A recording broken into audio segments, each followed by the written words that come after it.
I heard you were going to start your own podcast with Gene Judson. Is that true? What was that going to be all about?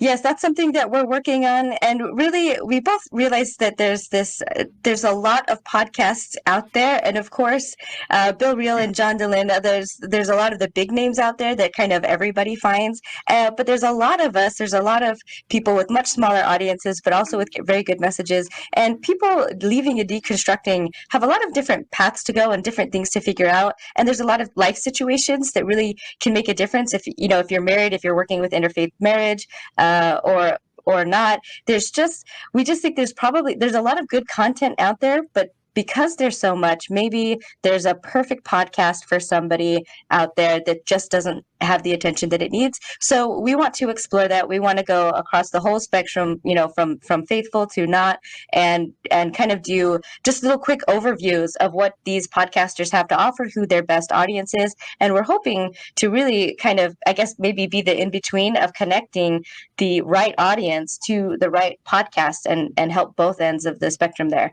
So that's the idea behind it. So I've been busy with travel, and so it hasn't been able to get quite up off the ground yet. But hopefully, when I'm back to the States, which will be just a couple more days, we can really nail that down. So yeah, Gene is great. Gene is really good.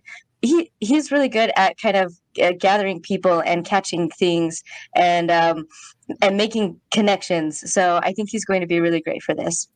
Yeah, we're going to have him on the Mormon News Roundup here in short order. So Good. we look forward to having Okay, him yeah, on. you should.